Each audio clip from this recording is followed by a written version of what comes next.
There's all this talk now about artificial intelligence and what it really means as we now go to real deal showbiz. But I think this is a bigger problem than just someone so-called showbiz. But we see that they're bringing up some of the artists of yesterday that are dead, whether it's Michael Jackson, Elvis, Tupac Shakur, and these holograms. But this is getting out of control now. And I want you to just put your thinking cap on. If they're able to do this in the entertainment world, and we're just getting the last findings right here in the peanut gallery, how long have they been doing this? Are they doing it now with world leaders, with uh, politicos that should be dead, or maybe they're jailed, or maybe they're hiding? You be the judge. But Justine Bateman, formerly of Family Ties fame from yesteryear, has now come out swinging with all the other Screen Actors Guild. Remember, there's a huge strike right now in Hollywood that you might have thought, well, it's just a bunch of people who are just, they want a bit more money for here and there. No, no, no. This is much more than that. To my surprise, too, once I look more into this, have some friends that are striking, but now I understand what it's all about. This is for the sanctity of humanity and our right to exist before an AI takeover and ChatGPT says, no, we exist now, we don't need you anymore.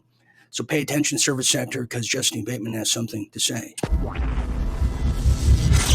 AI has to be addressed now or never.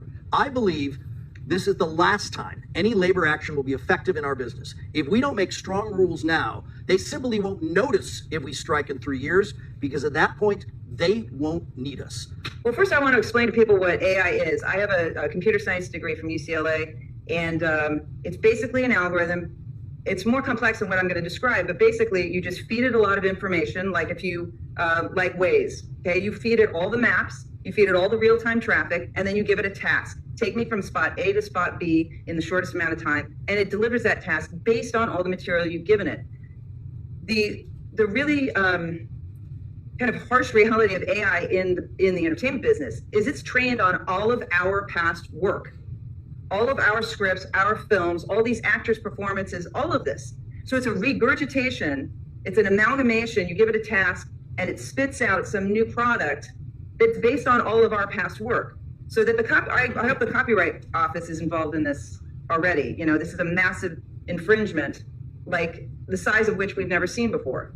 I don't personally believe that there's any other choice but to strike, because them saying we're not going to even talk to you about AI means they are not only going to use it, but they're already planning on using it. I was on the negotiating committee of the Screen Actors Guild back in around 07, 08, I forget exactly, and when the Writers Guild went on strike, and I was saying to them, we've got to get some real estate on made for new media, which is what they were calling it back then, which is basically streaming. The studios, the streamers in particular, are the most profitable. They're some of the biggest companies in the world, not in entertainment, in the world. And for them not to give a share, for them to not restrict AI and to not give a share of the billions and billions of dollars they're making off of the work of the writers, the crew, the directors, the actors, is obscene.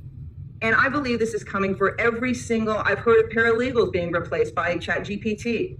I've heard of medical research students being just not included anymore because ChatGPT can handle it.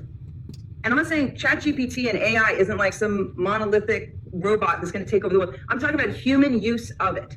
And the human use of it, I think, is inappropriate in many areas, including the arts. AI is being used for greed.